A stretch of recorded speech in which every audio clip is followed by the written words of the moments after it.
Bonjour à tous, bonjour à la communauté Jazz Nomade. Ravi de vous retrouver aujourd'hui pour vous soumettre une analyse sur le thème l'héritage en Afrique, quid de la veuve et des orphelins. C'est une question qui m'interpelle sérieusement en tant que femme. Commençons par définir ce qu'est un héritage. Tiré du latin heres, qui signifie héritier, au sens général et figuré, l'héritage est tout ce qui est transmis de génération en génération. Au sens usuel, c'est le patrimoine laissé par une personne décédée et transmis par voie de succession à sa famille ou toute personne susceptible, n'est-ce pas, de pouvoir y prétendre légalement. Donc, les différents héritiers. Entre tradition et modernité, la question de l'héritage en Afrique fait débat. Quelle est la place de la femme dans la succession en Afrique, qui est considérée comme héritier? Quelles influences ont les mariages religieux, coutumiers, civils? On observe encore beaucoup d'Africains, enfin dans beaucoup de pays africains, une spoliation accrue de la veuve et des orphelins. La coutume octroie à la famille du défunt l'appropriation des biens au détriment de l'épouse et même de ses enfants. Elle autorise la famille du défunt à se saisir des biens et laisser la veuve et les orphelins les mains vides. C'est malheureusement ce qu'on constate encore de nos jours au XXIe siècle. Oui, les mauvaises habitudes ont la dent très dure. Entre héritage, patrimoine, testament, succession, il y a parfois beaucoup d'abus et de mauvaises interprétations de la loi et ou de la coutume. Oui, car la coutume, elle aussi, est un héritage parfois très lourd à interpréter, à appliquer et ou à transmettre. À une époque, l'héritage était synonyme de patrimoine immobilier. De nos jours, le terme recouvre aussi bien les acquis immobiliers qu'immatériels, tels que la propriété intellectuelle, par exemple. Continuons de repousser l'absurde. Dans d'autres pays, selon la tradition, seul l'homme a le droit d'hériter de son père, car la femme étant appelée à se marier et donc à appartenir à une nouvelle famille, à une autre famille, elle ne peut par conséquent pas hériter de son père des terres, de peur que celle-ci ne devienne la possession de son époux. Et pour comprendre à quel point certains aspects de notre coutume sont plutôt sexistes, il faut remarquer que dans certains cas, dans d'autres pays, dans certains autres pays d'Afrique, et là on va plutôt se localiser dans l'Afrique centrale, certaines femmes sont d'ailleurs considérées aussi comme un bien que l'on peut acquérir par l'héritage. Je m'explique. À la mort de l'époux,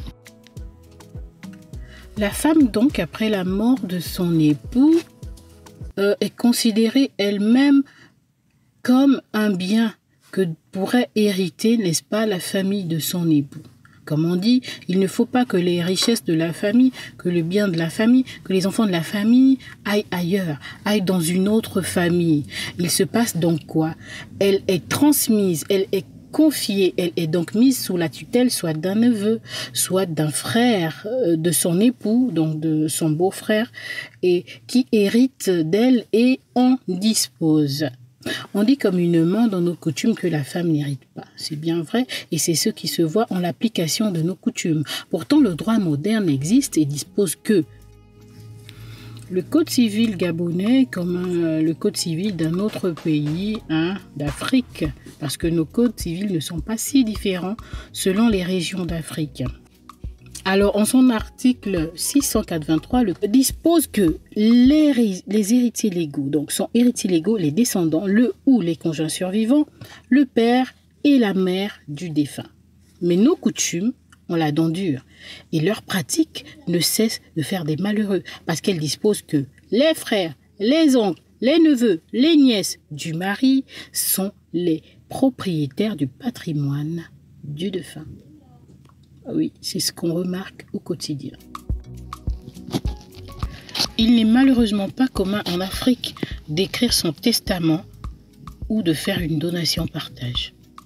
On sait qu'au regard de la loi, il n'y a pas de succession entre simples conjoints, entre simples concubins, entre partenaires d'une union libre. Parce que ces liens-là ne créent aucune obligation en fait entre les belligérants. Même mariés à la coutume, cela ne crée absolument pas, du point de vue de la loi, aucune obligation. On est en droit, en tant que femme, de se demander ce que le mariage coutumier, tant réclamé par nos familles, au cours duquel est fixé un montant important et une liste de présents. En quoi est-il aussi important? Sachons donc, femmes, que le mariage coutumier est une bonne chose, pour le symbole, pour l'union de la famille, etc., etc. Mais même si on vous dit, comme on nous le dit dans nos familles respectives, que c'est le mariage le plus important, qu'il est plus important que le mariage civil, que c'est le mariage qui nous honore aux yeux des hommes, aux yeux des familles, ce n'est pas celui qui, un tant soit peu, garantit nos droits. Malheureusement. Il vous faut un acte d'état civil pour jouir de la qualité de conjoint survivant. C'est important de le retenir. Alors, lorsque l'on vous demande en mariage coutumier, oui, à condition qu'il soit accompagné du mariage civil, sinon ça n'a aucun sens, aucun intérêt. Il y a un conflit qui demeure entre la loi et la tradition en Afrique. Il faut reconnaître qu'en matière de succession, la loi a beaucoup évolué. On est parti d'une loi post-coloniale basée sur la coutume, le lignage, etc. à une loi quand même plus élaborée, plus en faveur de la veuve et de l'orphelin.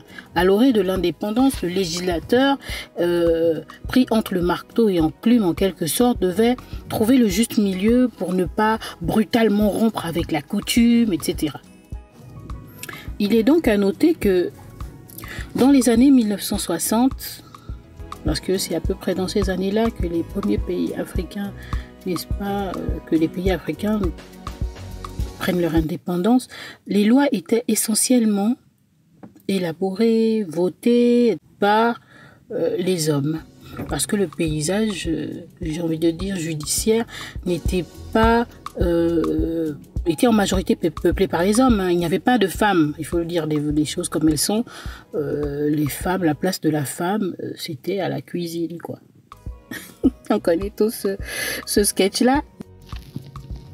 Aujourd'hui, il y a beaucoup de femmes magistrates, juges, greffières, et j'en passe.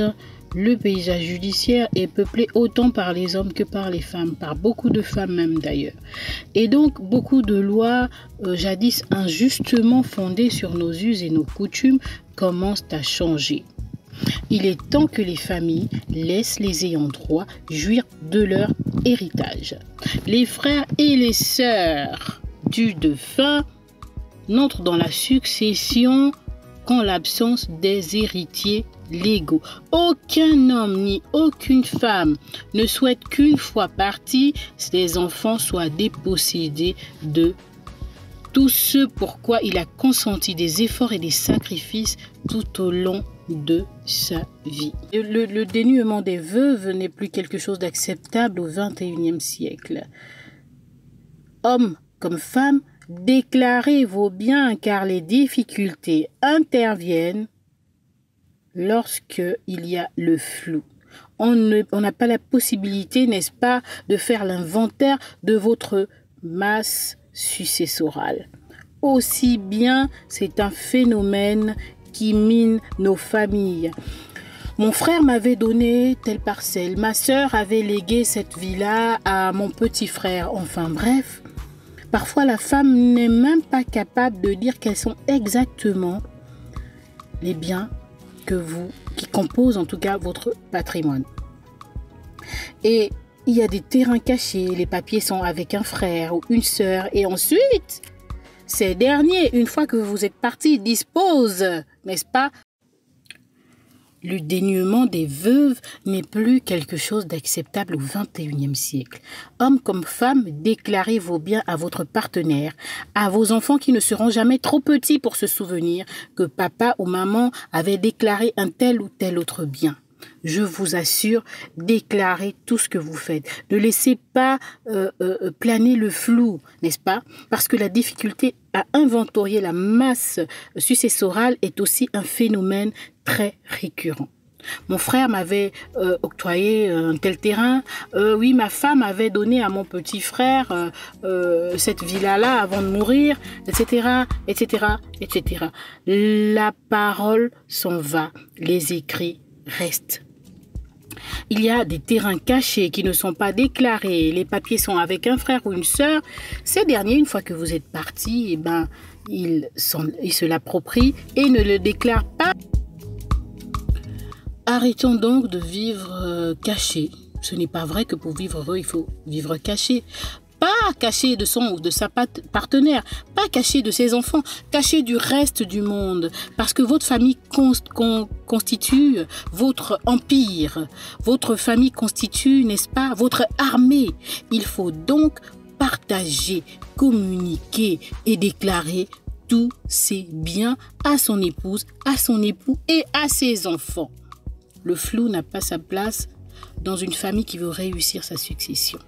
La loi coutumière n'est pas assez protecteur de l'épouse. Pour protéger vos successions, mariez-vous parce que la loi préserve la veuve et les orphelins, leur rend ce qui leur revient de droit. Face à l'injustice, sortons du silence. Face à l'injustice, sortons de l'inaction. Celui qui se tait est pire que celui qui agit. Celui qui se tait prend part, n'est-ce pas, à la délation de la veuve, prend part, n'est-ce pas, à la spoliation de l'orphelin, prend part, n'est-ce pas, à l'injustice. Et l'injustice a sa réponse. L'injustice résonnera, n'est-ce pas, non pas dans le néant, mais dans le futur. Parce qu'il n'y a rien qui soit fait et qui ne soit rémunéré. Même les actes posés, en bien ou en mal, ont leur résonance tôt ou tard. Faisons donc très attention aux actes que nous posons. La Bible déclare que Dieu préserve la veuve et l'orphelin. La loi ne peut malheureusement gérer l'aspect métaphysique, la sorcellerie et les autres émotions conflictuelles. Parce qu'en réalité, en Afrique, ce que les gens n'ont pas pu vous prendre en plein jour, ils viendront vous le réclamer dans la nuit. Comprendront ceux qui comprendront. Alors qu'un orphelin ou une veuve s'insurge contre l'injustice, certains se diront « Ok, tu nous as fait ça devant tout le monde, tu nous as fait ça en plein jour devant une assemblée. Eh bien, nous, on t'attend. Rendez-vous dans nos rêves. » Pendant que l'homme, n'est-ce pas, est sur le front de guerre, la femme reste la pierre angulaire du ménage. Elle joue absolument à tous les rôles. Elle est la psychologue, la cuisinière, la nourrice, la ménagère, la juge des conflits. Enfin bref, l'infirmière, elle fait absolument tout. Aujourd'hui, la femme moderne, encore plus, alors qu'elle est elle aussi au front, en train de chercher, n'est-ce pas, les moyens de faire vivre le ménage, tout comme son mari.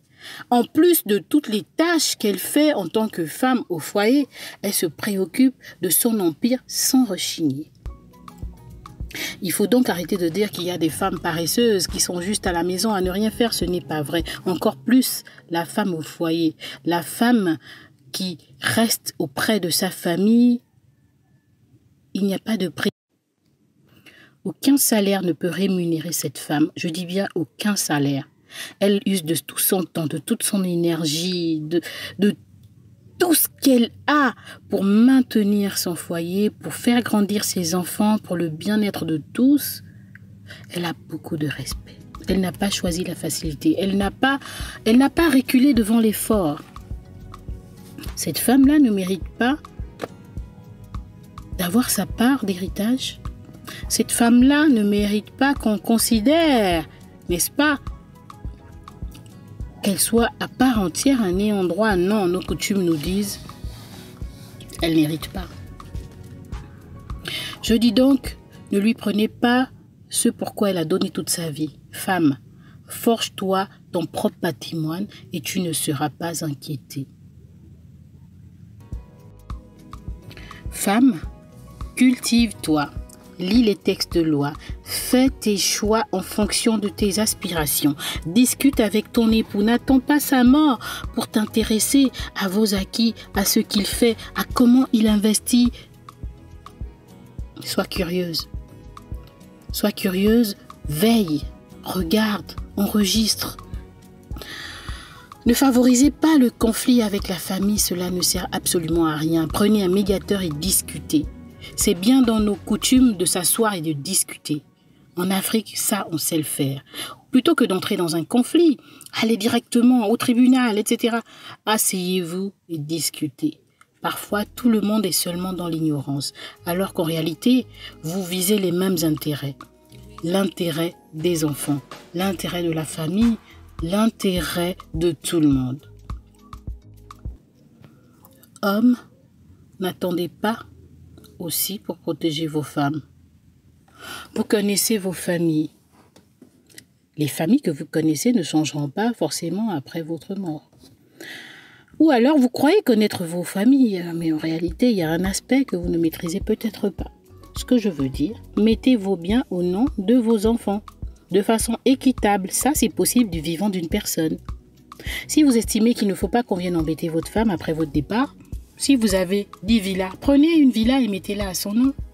Au moins, une fois que vous serez parti, même si toute la succession est dilapidée, elle ne se retrouvera pas à la rue avec vos enfants.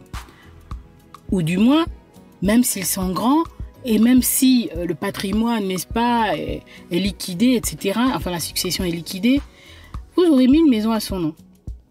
Ça aura récompensé tous ces efforts, parce que vous serez sûr au moins qu'elle ne sera pas à la rue.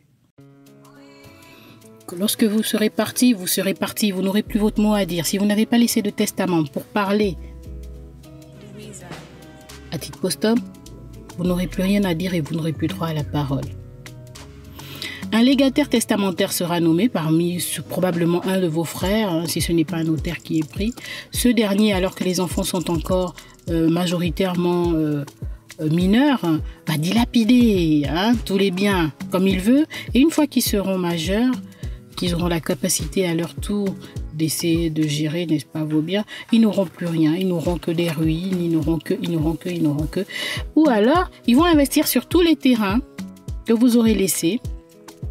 Ils vont transformer les villas, histoire de se les approprier. Ah, cette maison, elle était toute petite comme ça, je l'ai agrandie. Et vos enfants se retrouveront sans rien. Et on dira, oh, c'est la famille, laisse tomber, c'est le frère, c'est la sœur de ton père, ne fais rien. Soyons plus intelligents, soyons plus malins. Et ne faisons pas les mêmes erreurs que nos pères, que nos mères. Tant que cela est possible, pensez à demain. Et pourtant, on sait tous qu'il ne faut pas prendre la vie trop au sérieux. Aucun de nous ne s'en sortira vivant. Mais pourtant, personne ne pense au moment où il ne sera plus là. Chacun se dit, j'investis rapidement, je vais acquérir des villas, je vais acquérir des maisons, je vais laisser de l'argent en banque pour décider comment cet argent sera utilisé, comment ce patrimoine sera utilisé. Alors, prenez vos dispositions. Elles existent, toutes ces dispositions-là. Elles existent. Cultivons-nous, cherchons à faire les choses bien, histoire de ne pas laisser les gens après nous en guerre. J'espère avoir été explicite dans mon analyse. C'est tout pour aujourd'hui. Bonjour la famille Jazz Nomade. Alors, nous avons décidé pour le mois de mars de consacrer tout ce mois à la femme. Nous lancerons plusieurs vidéos pour éduquer les femmes sur leurs droits. Merci de supporter cet élan de solidarité. Merci de regarder nos vidéos jusqu'au bout. Merci pour votre soutien. Et je vous dis à très bientôt sur la chaîne Jazz Nomade. Bye bye.